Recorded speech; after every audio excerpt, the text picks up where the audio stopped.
سڵاوی خوای گەورەتان لێبێت خۆشەویستان، سید محەممەدتان لەگەڵدایە لە تێک پلسەوە. خۆم بە خۆشحاڵەزانم لە ڤیددیوی ئەمڕۆدا بە دیداری ئێوەی خۆشەویست شاد بمەوە.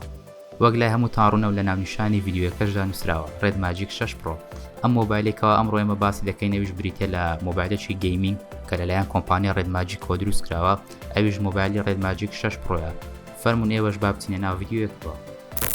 لە سەرەتادا باز لە کردنەوەی پاکەتی مۆبایلەکە دەکەین. هەر لەگەڵ کردنەوەی پاکەتی مۆبایلەکە کەوا شتێک بەرچاوی ئێمە بکەوێت ئەویش بریتە لە کارتۆنی مۆبایلەکە کە بەڕاستی شێوازێکی جیاوازترە لە مۆبایلی ئاسایی. ئەویش دەگەڕێتەوە بۆی کەوا دیزانی کارتۆنی مۆبایلەکە 4 گۆشەیە. هەر لەناو پاکەتی مۆبایلەکەدا ئەو شتانێکەوە تێیدا بریتە لە خودی مۆبایلەکە کە لەسەری بارگایی کەرەوە کە دەتوانێت بە خێرای 30 وات بارگایی بکاتەوە.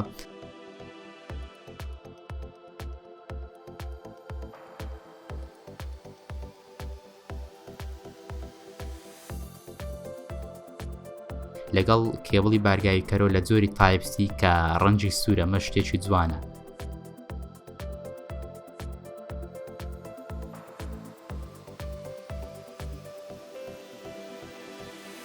کەڤەری پارێزەری مۆبایلەکە کە دیزانێکی جیاوازی هەیە.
سەرجەم تایبەتمەندیەکانی ڕێد ماجیک 6 پرۆ.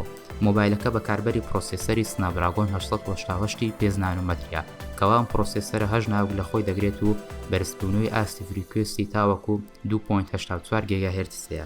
وەروەها یەکەی ڕێکخەری گرافیکی ئەدریانۆ 660 لەسەرە بە چوستی 840 مێگاهرتز واتە GPU-کەی.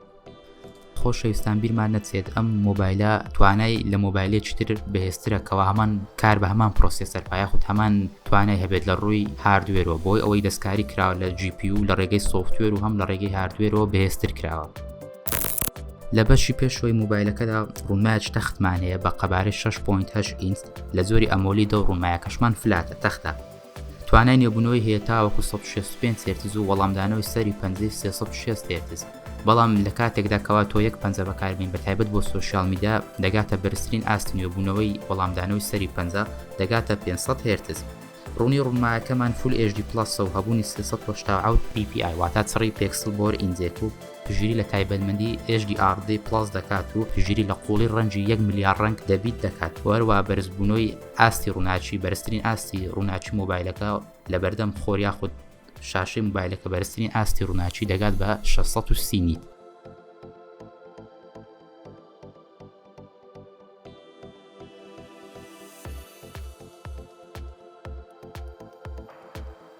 لە بەشی دوای مۆبایلەکە کە سەیری دەکەین هەست بە جیاوازی دیزاینەکەی دەکەین بەراورد بە مۆبایلێکی ئاسایی. لە بەشی دوای مۆبایلەکەدا خاوەندارەتی لە سێدانە کامێرا دەکات کە کامێرایەکان بە شێوازێکی لاچێشی ڕز بن و دیزاینێکی تەواو کلاسیکی پێبەخشیوە.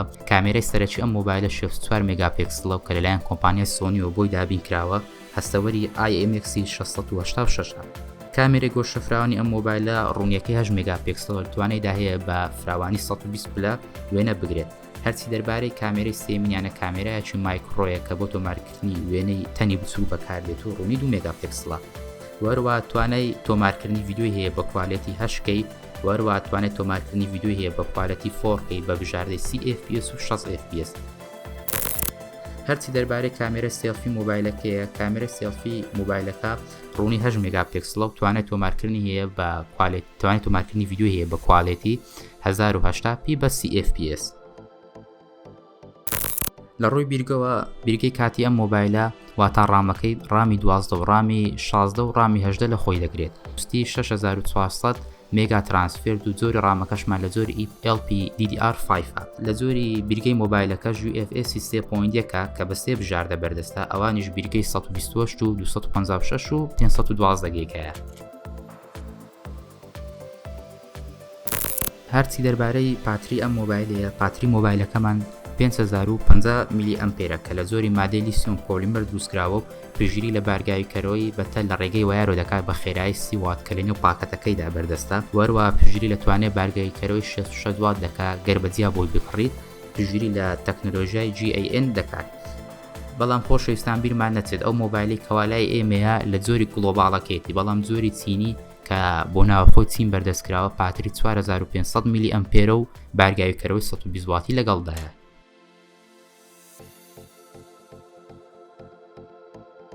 مۆبایلەکە خاوەنداریەتی لە دوانە بڵنگۆیەک دەکات کە لە جۆری ستۆریۆن و لەسەر و خواروی مۆبایلەکەدا هەن، کەوا بڵنگۆیەکان پژگیری لە تایبەتمەندی هایرس ئۆدیۆ و DTS:X دەکەن. وەروە خاوەنداریەتی لە سێ دانە مای دەکات کەوا مەژوای کردووە بۆ کەسانی کەوا بیانوێت لە ڕێ بۆ ستریم بەکاربێنن ئاستێکی باشی تۆمارکردنی دەنجیان پێ ببەخشێت. هەرچی دەربارەی ڕووکاری ئەم مۆبایلەیە، مۆبایلەکە خاوەنداریەتی لە ڕووکاری ڕێد ماجیک OS 4.0 دەکات کەوا بنچینە کراوە لەسەر نوێترین ئەندروید، ئەویش ئەندروید 11. خاوەنداریەتی لە تەکنۆلۆژیای ساردکەرەوەی ژووری هەڵمین VC دەکات. لەناو خودی مۆبایلەکەشدا پانکەیەکی ساردکەرەوەمان هەیە بیرمان نەچێت کەم پاکەی لە توانایدا هەیە لە ماوەی یەک خولەکدا 18000 جار بخولێتەوە کە مەژوای کردووە مۆبایلە ببێتە خاڵێکی بەهێز بۆ بواری گەیمینگ. وە بیرمان نەچێت مۆبایلەکە خاوەنداریەتی لە دوانە شانێکی هەستیاری فیزیکی دەکات کە تێکڕای نوێبوونەوەیان 400 هێرتزە، دەتوانرێت لە کاتی یاریە ئەلکترۆنیەکاندا ڕێکی بخەیت لەگە ستینجی یاریەکە و بۆ مونە لە یاری PUBG دەتوانی کاری پێ بکەیت، دانێک بە سکۆپ بەکاربێن دانێکتر بۆ تەقەکردن بەکاربێن کە مەژوا دەکات ئاستێکی بەرزترت پێ بەخشێت لە کاتی یاری ڤیدیۆ گەیمدا. لە بەشی دوای مۆبایلەکەدا پانیرە ڕەنگی ئەتمۆسفیر LED لە خۆی دەگرێت.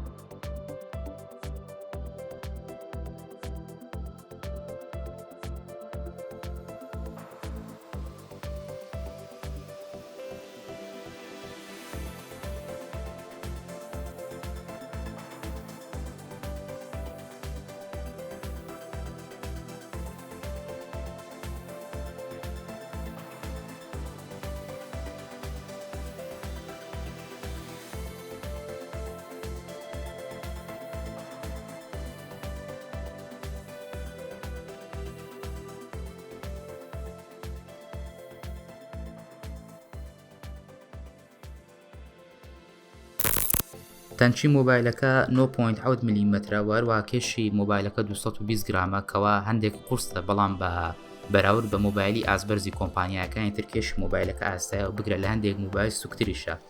هەرچی دەربارەی هەڵسەنگاندنی مۆبایلەکە لە پێگەکاندا بە تایبەت پێگەی ئەنتلو کە تایبەتە بە هەڵسەنگاندنی مۆبایلی هۆشمەند توانی وێتی 842168 خاڵ بەدەست بهێنێت. مۆبایلەکە بە ڕەنگی زیوی مانجی و ڕەش بەردەستخراوە.